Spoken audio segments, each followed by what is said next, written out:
Okay, great. So we start, I guess so. and you can hear me fine, right? Yeah. Excellent. Okay. So do you want to play through the whole movement? Yeah, I'll just play it through, probably without repeats for the sake of time. That's no problem at all.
I wanted you to play all the repeats. I just wanted to keep listening, Oh, thank which you.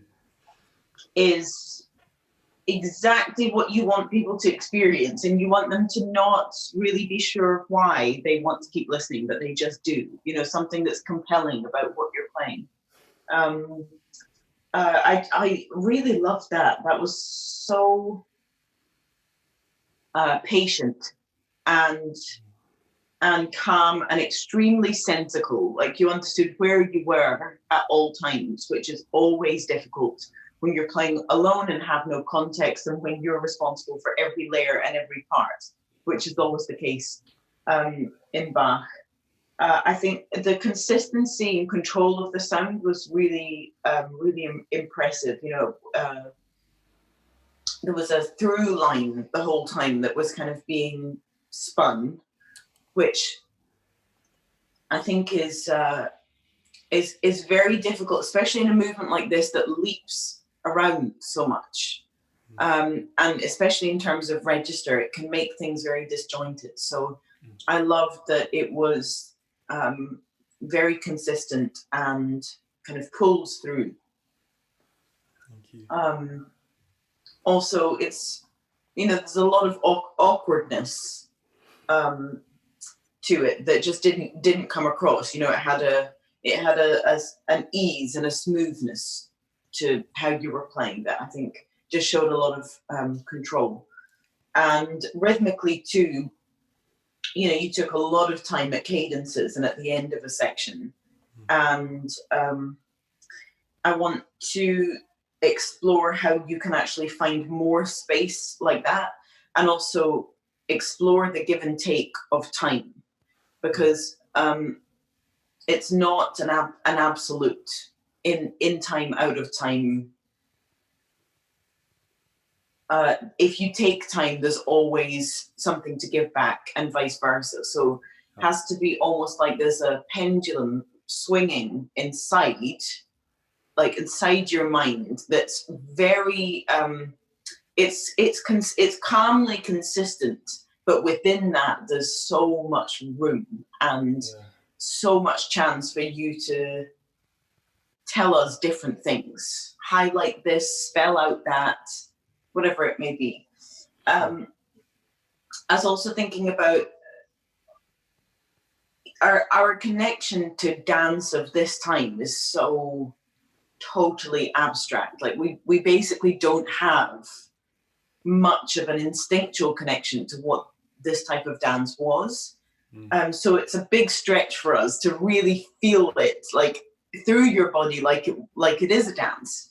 Yeah. And that just means that we have to do the thing that is, I always believe, such a gift of playing classical music. We're so often dealing with music from a different time and place, and it's so different to the whole pop music genre, which is so self-reflecting all the time. I feel this, I've experienced this, so I'm going to write about this and sing about this. And maybe you have experienced the same, but your connection to what I'm writing about and singing about is through you and me personally having both experienced it. But actually with classical music, we become something completely different, like the whole mindset. Yes, of course, it's powerful and helpful to have a very close and personal story to attach to the things that we play. But it's also really powerful to have an exercise in understanding and empathy towards something that's so different from us and that's so far away from us, and that seems foreign and seems alien, but your job is to actually then, it's like when you pare away all the differences that people have, all the cultural differences, all the habitual differences, the more you pare away those things, the closer you get to a core that actually shows how similar we are from all over the world.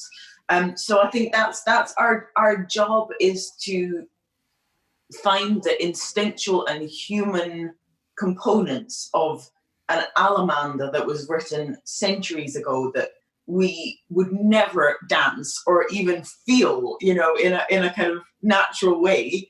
How can we get to the most human part of that so that it feels natural to us? So to that end, I just wondered if we could play, the first few bars, just to take out all of the chords and just play maybe a little bit faster and really try to find it's almost like a swing to it, and just see what emphasis helps or does the opposite in terms of feeling that just purely the dance. Sure.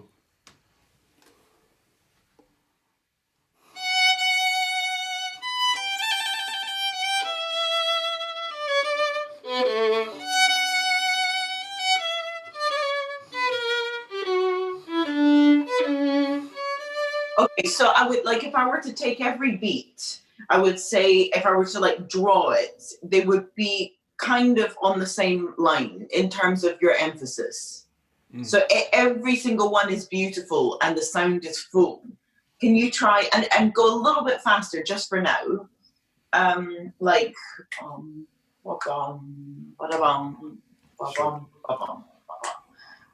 and see where, I don't know if you can maybe just feel a little bit more of like a dip and a dive in every beat, and then we can maybe try to make some decisions of emphasis. Yeah.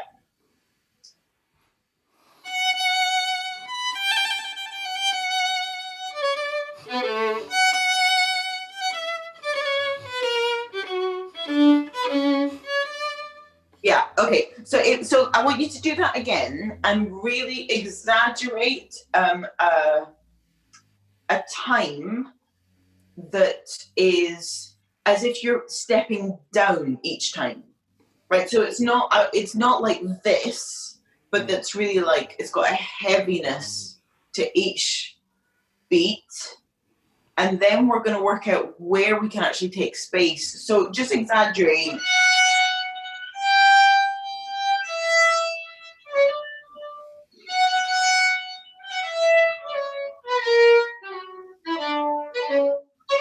Yeah.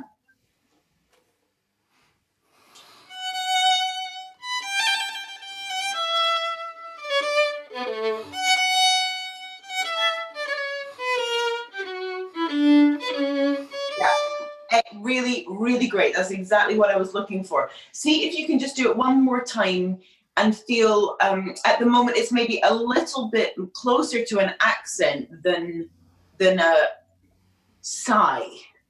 You know, so it's a little bit maybe a bit more.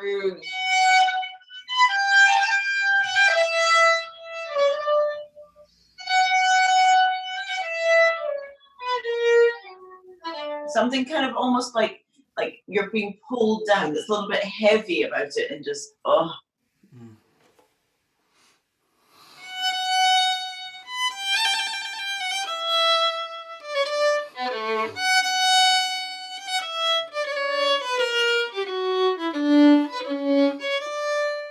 Okay, so I would say if you were to go through the whole piece in that faster tempo, always play around with tempo in a creative way to allow it to illuminate things in the score that you would otherwise feel or see. So you can play things much faster than they are to understand the broadest possible picture. And then equally you can play things a lot slower because you're seeing everything through a microscope. It's like you've pulled apart the brain of the person that wrote it, and you're like peering inside exactly what they were. So now I want to almost kind of do the opposite, which is with that general feeling that's kind of this swing and that kind of heaviness to everything.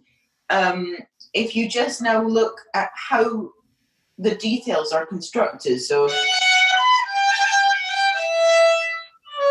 you end there.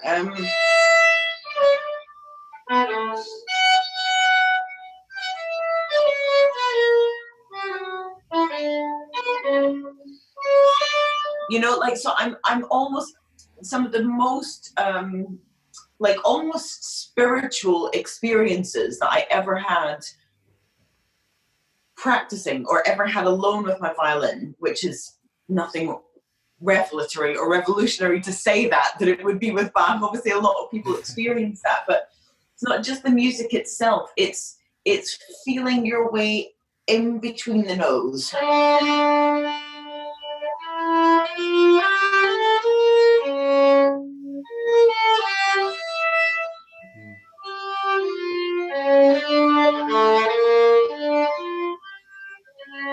So you do a very slow pace.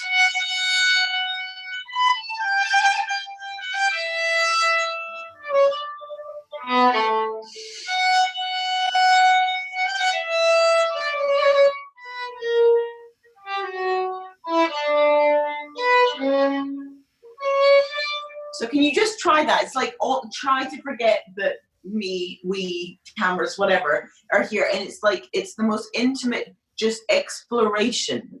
between you and like, why, almost like you're questioning every note, like, why would he do this? And you play each note as if you're hearing it in that kind of,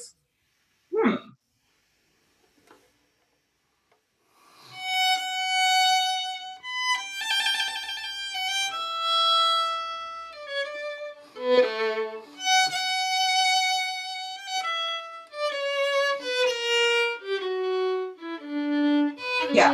Okay, so whenever you have space, it's always uncomfortable.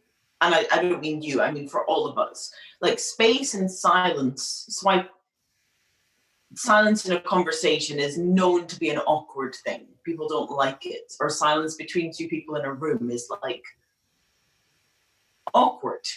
And because you're encased in only your thoughts and your experience. And a lot of the time in music, we run away from that. So what I want to ask you to do is to repeat that. And whenever you feel that there's the possibility of silence or space, and space can be at the end of a note,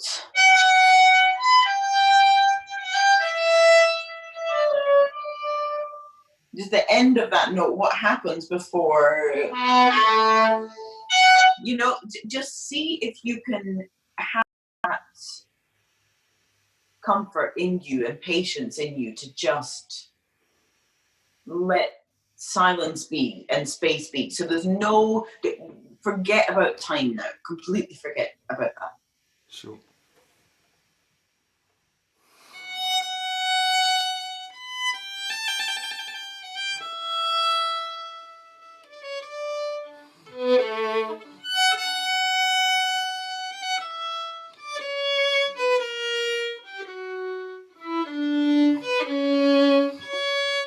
Yeah, beautiful, really beautiful. And it can also help with you feeling your sound all the time, because if you allow just that moment before you change from a down bow to an up bow, or before you do something different, to just feel where everything is at. It's like you're getting inside of the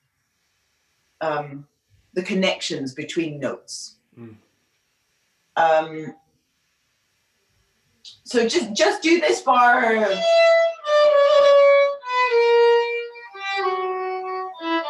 And can you just play maybe a bit closer to the fingerboard, almost like you're like trying not to make a good professional sound.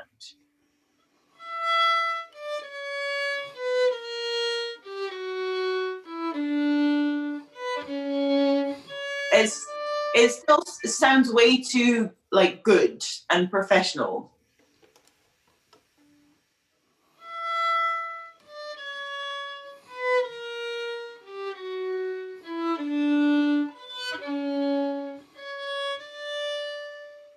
Yeah, better, but when you're practicing, you can go way further in that direction. So it's something like, I mean, obviously you know this movement really well now, so it's learnt. There's nothing in it that's like a big sticking point or that's really difficult or anything like that. So where do you go from that point? How do you actually go deeper into something to then elevate your whole experience and your whole level, and working out how to improve something that's actually going fairly well is a big challenge, because when there's obvious problems, like I can't make this shift, or I'm constantly playing this out of tune, it's an obvious problem that you have. But if you can play something, then how do you deepen that experience?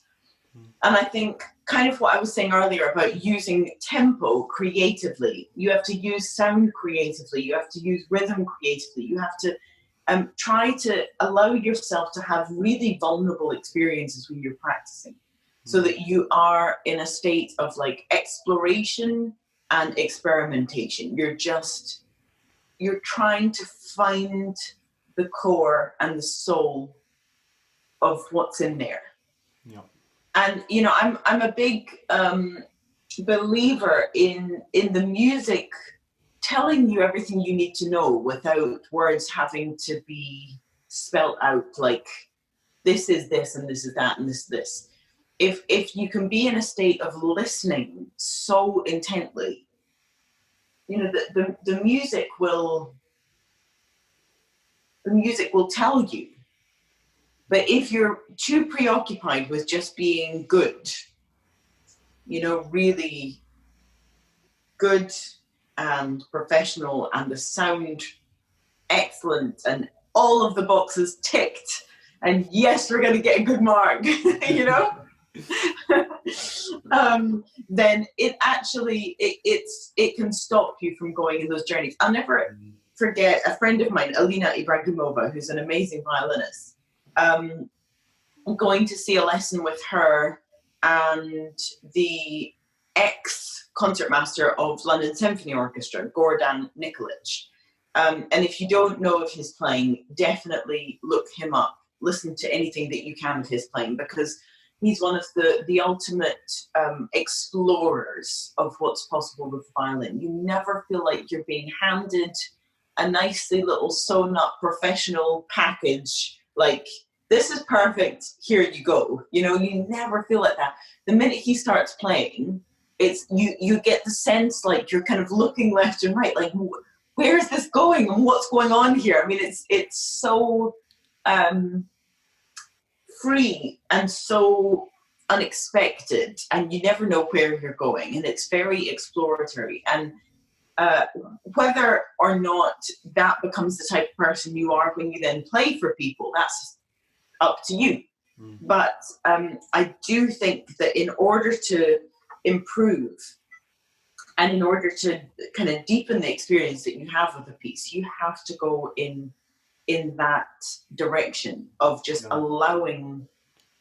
And I remember actually that lesson with Alina, you know, if I were to have recorded how she was playing in that moment, it just sounded insane. Like everything everywhere, and just so kind of unpragmatic and so not professional, actually.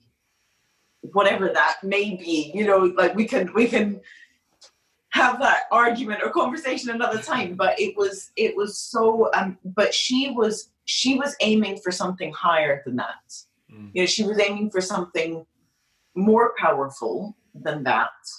And she did that through total abandonment of trying to sound good and professional at every stage along the way. She was happy to you know, forgo that. It also takes a lot of confidence, innate confidence and humility to just say, okay, I'm just gonna, I don't really care what I sound like in this moment. I'm just going to explore all of these areas and see where it takes me. But you have to be willing to leave space in the sound. And so just to recap, a general pendulum swing of it's not even tempo, but it's like pace and rhythm. Yeah. So I would go through the whole thing much faster. It's not if you can practice it without vibrato, and I'm not saying that for any kind of like stylistic reason, like I think you should play Bach non-vibrato or with vibrato. I honestly don't care. but at the same time, there is something that comes out of the way you pull the sound, that if you forget about vibrato, the sound, you have to have more interest in the right hands. Yeah. So I would go, I would go through the whole thing with that kind of just a bit of stickiness to the sound.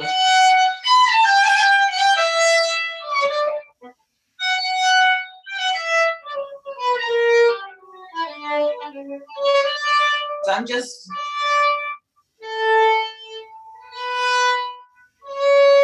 kind of trying to feel like almost like this inside every stroke. You do it at a faster tempo and just allow that kind of like overall feel. Then try to figure out a way to reconnect yourself with what this dance is in the most instinctual, human, natural way. And enjoy and embrace the act of empathizing with something that's very different to us. And then I want you to do the opposite, which is to forget about time completely and just explore the relationship between every note and its next note and what precedes it. Allow a lot of space, allow a lot of space in the sound, so you're not trying to make a good, professional, loud, excellent sound the whole time, but that you're really trying to hear where the air is and where the sound can take you. And you will come up with all sorts of commas and spaces and almost like you're literally going through the piece, putting like punctuation, like you would be like you would be saying it. Yeah. And it will demonotonize the movement. It'll suddenly come to life in a completely different way. So we just have a couple of minutes left, and I wondered if you had any questions, like either about this or very general. One, I guess, quick question I would have about this is, in terms of the rhythmic aspect, with the dotted rhythms, because listening to different recordings and things and different interpretations, I was just wondering how you approach them, whether you kind of follow them exactly or how much time you take when it comes to... Yeah, I mean, there's a lot of different kind of theories about that, but I tend to squash the dotted rhythm a bit, so that they're a little bit more gestural rather than bam ba bam ba ba. They're a little bit more like bam ba bam ba ba, almost like you were breathing in between. So I tend not to think of it too much of like the exact, how I would write it out, but just so that I always feel like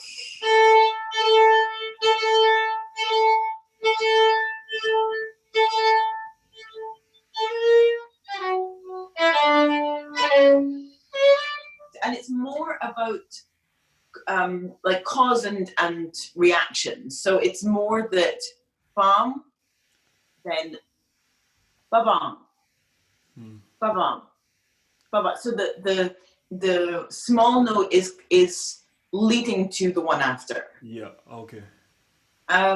So it's not very precise, like everything I ever say. It's not very precise, but it's deliberately not precise. You have to make sure that it gesturally makes sense to you, and that it feels like it's leading somewhere. But I mean, for things like that, Andrew Manze and Rachel Podger, and I think Gordon also recorded Bach, actually. I would listen to those people. I would just, there's a level of, I think Alina also recorded the Bach a long time ago, but there's a level of questioning and thought that those people have put into how they play these things. If I could name one, I would say Rachel Podger. I would always listen to her. She's just phenomenal. If I could just steal her playing when it comes to a Baroque repertoire, I totally would. Is that help? Yeah, that is. Thank you very much. And any other questions? Not that I could think of now. You are sounding so beautiful. Really, absolutely wonderful. Thank you very much. Will you come to another one of our workshops when we do it in London again? Yeah, for sure. Or somewhere else? I would love to. That would be great. Or when we come to Manchester. Yeah. Excellent. I hope to see you there or in some other context, hopefully in person soon. Yeah. All right. Thank you so much. Okay. Thank you so much and congratulations. You sound beautiful. Oh, thank you. Okay. Bye. Take care. Stay safe. Bye.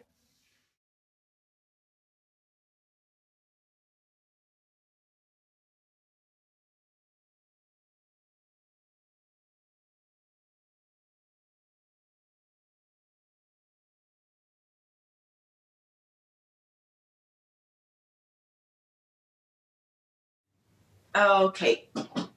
You can still hear me and see me? Yes. Excellent. Okay, go for it.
Excellent. So beautiful. So you just started that in the last couple of weeks.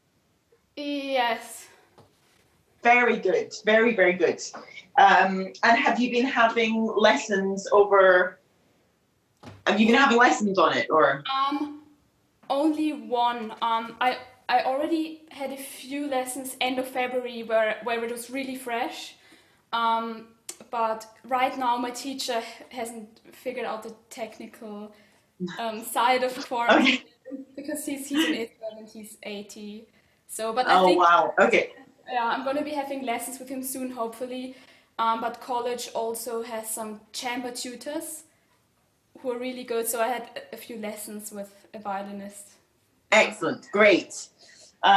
Okay. So I think there's a general thing that I could say, which is I feel there's maybe a little touch too much pressure in the sound, and of course it's difficult to tell really your sound over over Zoom. But I think especially in this, it's not a heavy orchestration. This concerto, you don't have to make a big sound all the time, and I think it's also a concerto of mysterium all the time. Mysterium and searchings, like this brooding, searching, where are we? Yeah. And so I feel like the intensity and consistency and how kind of sticky the sound was all the time, you can go way down here so that you can come up here. Mm-hmm. Contrast can be much more. Mm-hmm. The dynamic at the beginning is mezzo forte, right? Yeah. Yeah. I mean, I don't know. Lots of people don't play so loud at the beginning. But then it's poco forte. That's poco forte, so it can be actually not yet again like this, but actually like this. And then especially here,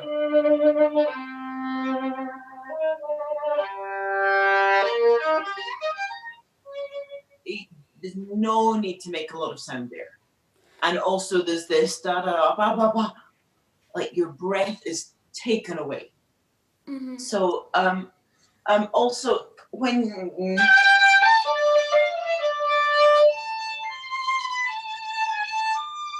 can you just I want you to play that whole opening like you have twice more bow, and at the end of every bow you're just searching for like, where is the sound going to come from? Find the air in the sound, and it's connected to the emotion of that beginning, which is so unsettled and searching. But you have to find that inside the sound. So the sound is not always, you know, like that good solid sound all the time. Yeah, let's start with that.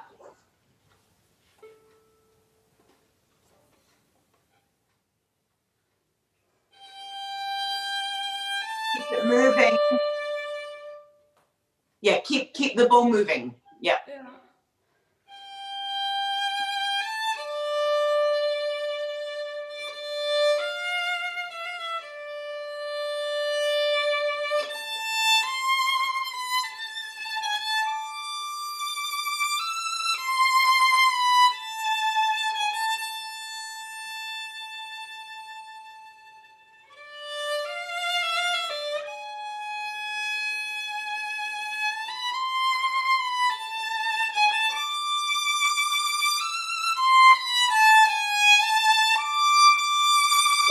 And then, so the first time you have that, so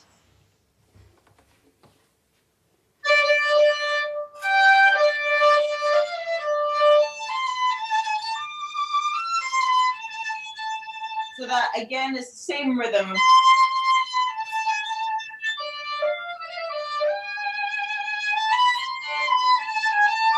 Then here, for me, this is where the sound changes with the introduction of the triplet, becomes more sticky.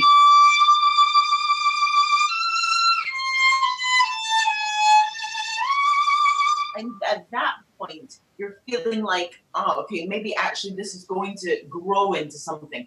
And try as much as possible to take the maximum space in those triplets. So you feel like you have chains on you, like you can't push forwards, you know? So maybe just from...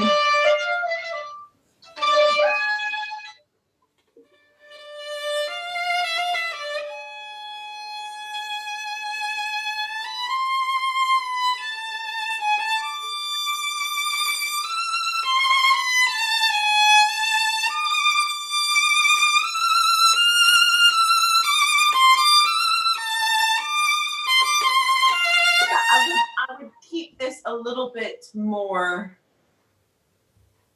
heavy, and not heavy like in the stroke necessarily, but in the time. It's a little bit too ba ba ba ba ba ba ba ba ba ba ba. You don't want it to be flippant at all. So try to keep it like you've got something pulling you down.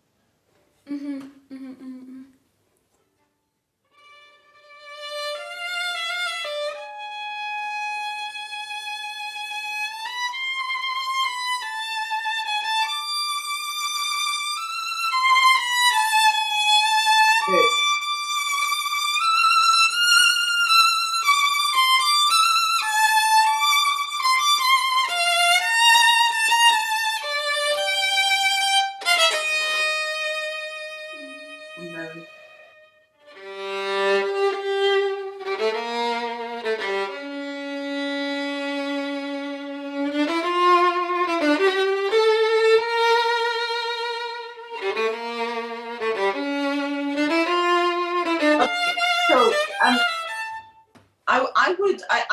never really advocate to doing much with a metronome, but I would practice this with a metronome actually. And it's not in order to play everything in time, but it's to know that ba ba ba ba ba ba ba will not stop, and that you have to take freedom within that. Yeah. So sometimes the long notes are just lingering a bit too much.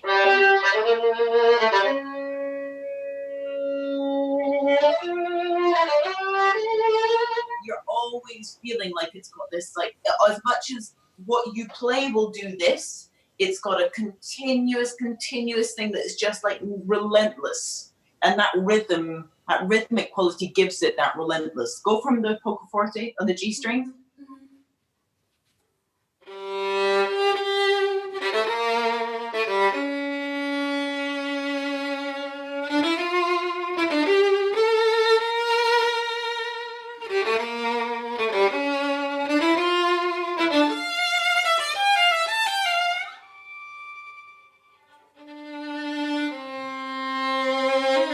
Can be much more surprising. Can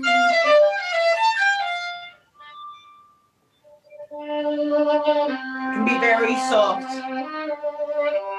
like totally different sound. Just whisper to us there. So this, because there's a crescendo, it shouldn't be exaggerated. I think you can, yeah. It should be like suddenly somebody snatches something from you. And the one to the G. Also, it doesn't need to be so much, probably. I mean, for me, but it's still in piano, right? Yeah. Yeah. I think it can. You can do it, but still soft.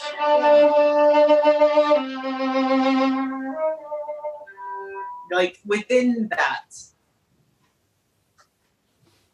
Yeah. Maybe go from the harmonic.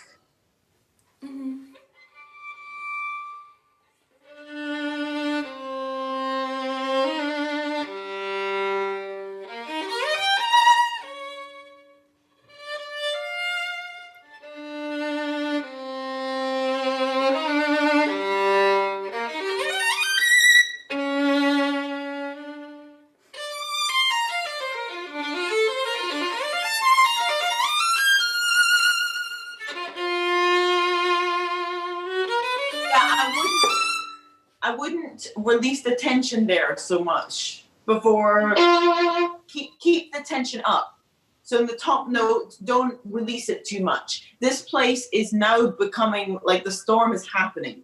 So you need to keep that moving. Go from.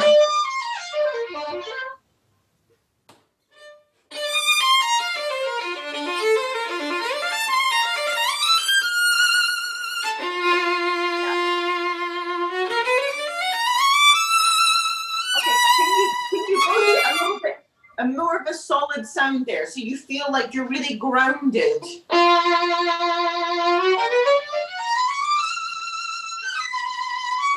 Like you feel like the rhythm is a bit more like but like military, you know? Yeah. Before we're always kind of like this.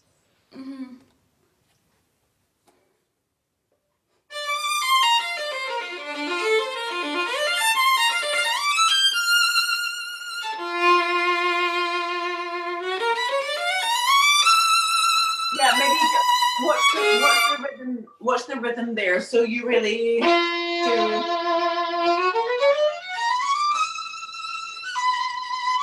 You're really quite strict with the rhythm suddenly. Yeah. And feel the rhythm in the long note also, like you really have that through.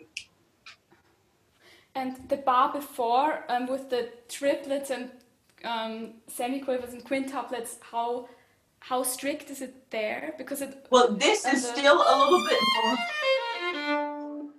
For me, this is more melodic still. I mean, it's playing around. It's like improvisation more.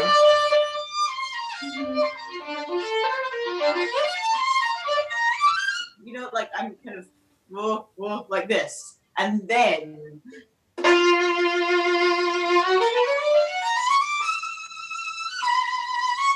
So very different. So the Okay. place before, much more free, but with an internal pulse. You understand where the big beats are, but inside that, it's quite free. And then when you come to then it's much more strict. Every note.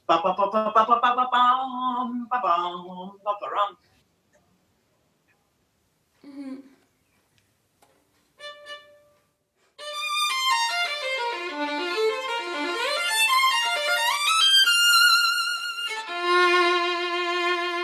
And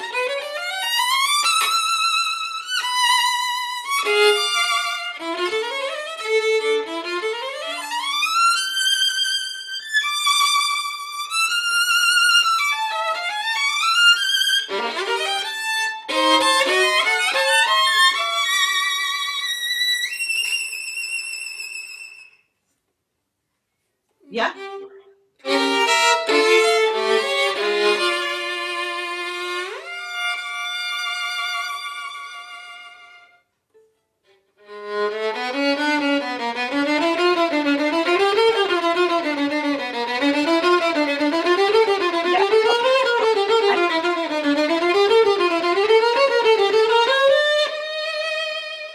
Okay, great, great.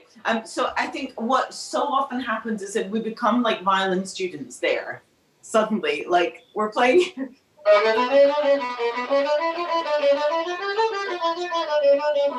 Like you still have to be telling a story and creating music.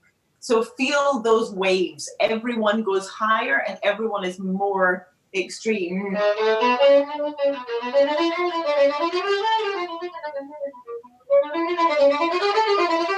Every single one is more and more. So don't worry to control it so much. The sound is good. Everything is fine.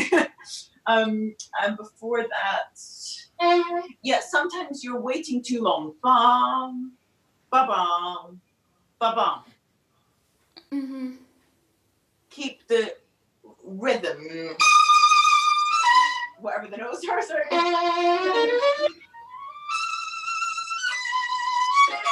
They have to be really quite strict. Maybe just from there one more time. Mhm. Off just from here. Can you go from there? Yeah.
Excellent. Can we try to do the accents where they are?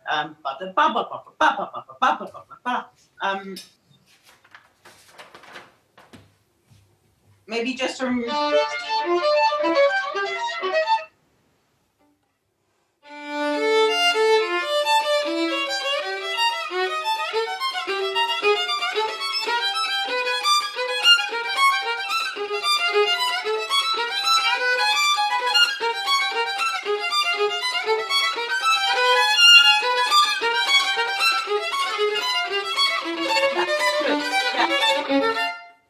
Good. It really does make a difference. I mean, they should be like something that propels you the whole time.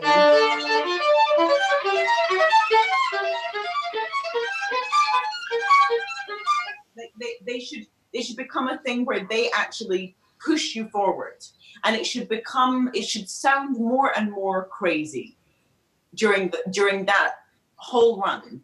And it's not necessarily about playing faster or not, but any difference that is written in the score, you bring out more, because it's like somebody losing their mind during this time. It's like, what's happening, you know? So just try one more time, maybe from the beginning of the.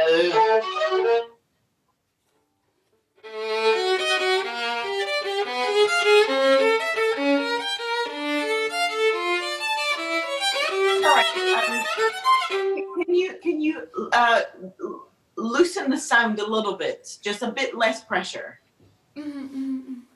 Let it breathe a little bit more.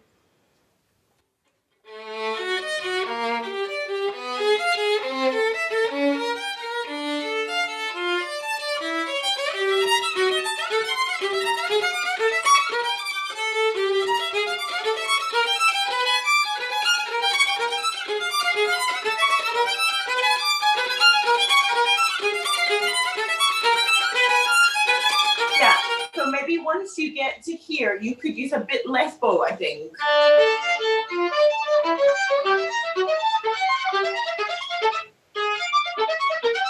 I mean, it doesn't have to be off the string, but maybe just a bit less.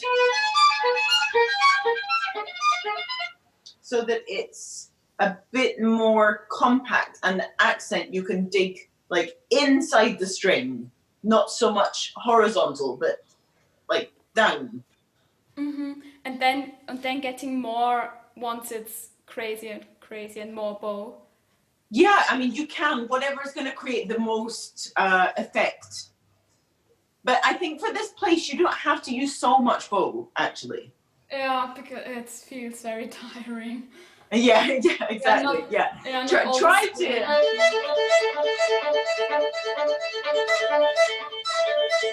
Just try. Just on the open strings.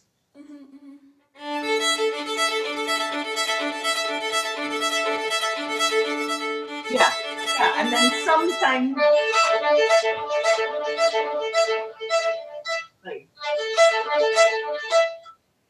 with more accent. Yeah,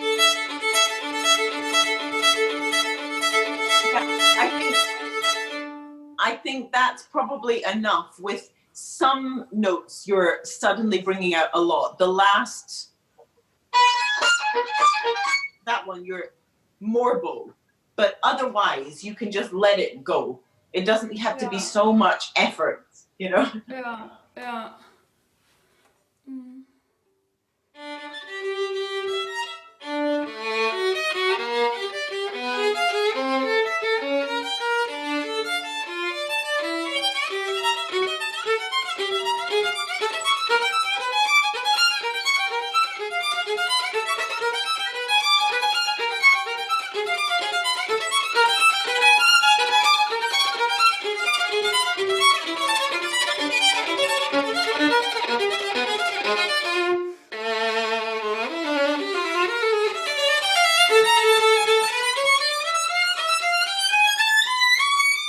Okay, so the end, I hear a little bit like.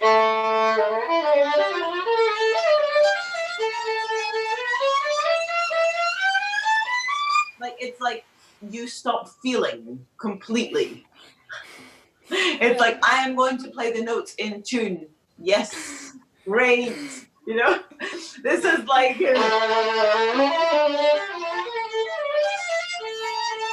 It's crazy, this place. And it should be like you hand over to the orchestra, and it's so emotional. So somehow we have to not just be like a violin student there.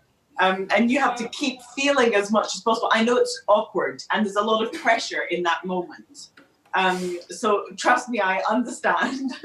But I think we need to find more of your heart in that place. Can you just go the end of.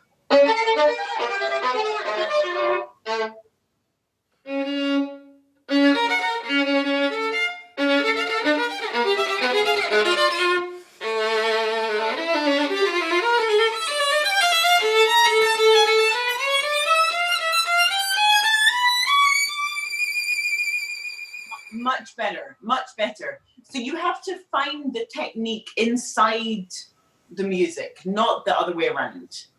And that last phrase, it has a natural trajectory, it has a natural direction.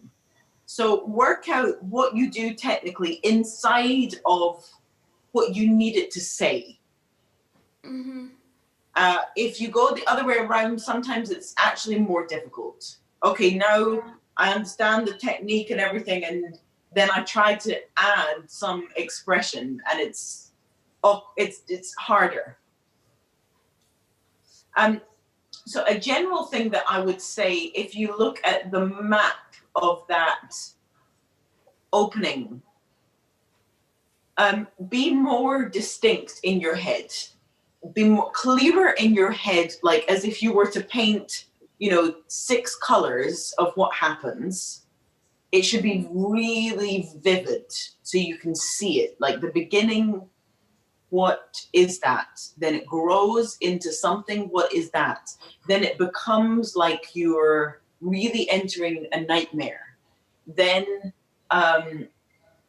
you have this like upright, ba-bam, ba-bam, ba-bam, ba-bam, ba-bam. It's like much more strong. And then again, you're into this like, so in your mind, it has to be very clear so that whole opening never comes across like this. It's really diverse and very, very colorful. And use the most amount of differences, like in where you play in the bow, how much bow you use, what colors you create, what you can see in your imagination during that time. It should be very, very different, not like this. So do you have any questions before we finish?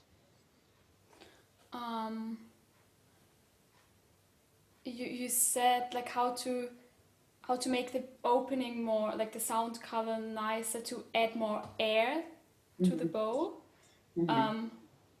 Is that I'm just afraid that it's not going to sound enough, maybe, but that's maybe the problem where the sound gets too stressed and how can I? Yeah, so there really is, like, of all violin concertos, the beginning of this concerto, you don't need to worry about being loud. Because there's no sound coming from anywhere else. Those violins play really soft at the beginning. And if it's a piano, it's really soft. So I think it's more important that the sound is beautiful and free than it's loud. By the time you get to...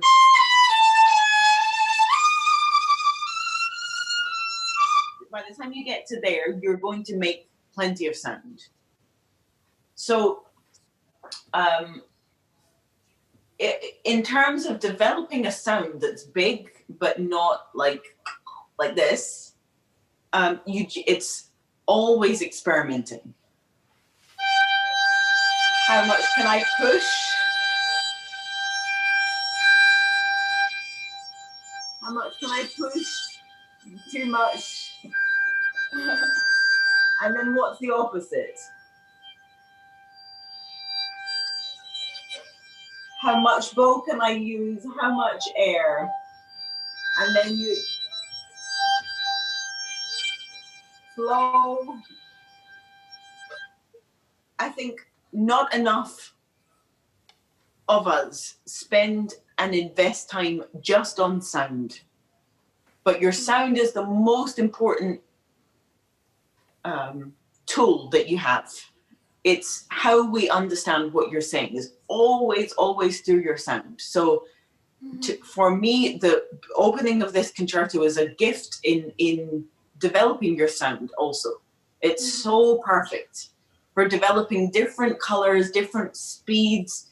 Like it's every register, varying dynamics, everything is there.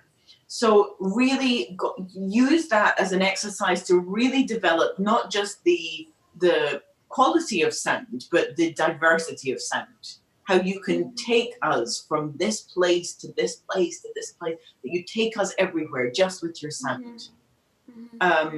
But you have to be really dedicated to wanting to improve just the sound. Don't be distracted by the notes, by the difficulty, by nothing else. Just focus on that. You never have to do that kind of work for a long time. Do it for a short time, but really concentrated. Like, your brain should be on fire after working on sound. You know, it's like, it's a very internal experience because it's very, very personal. And your sound shows you things about yourself. Maybe some things you like, some things you don't like. It exposes you, you know, so you have to get comfortable with it. And if you're comfortable with it, then you develop it. Okay? Yes. It's so wonderful to hear you. I hope it was somehow working with the microphone. And Oh, totally. I could hear you very well. No, I could hear you very clearly. Thank you so much. And take care and good luck with everything. Thank you very much. Okay, I hope to meet you in person soon. Yeah, maybe in Manchester or sometime. Yeah, in Manchester. I hope so. Yeah. Well, all the best. Thank you. Take care. Bye. Thank you. Bye. Bye. Bye.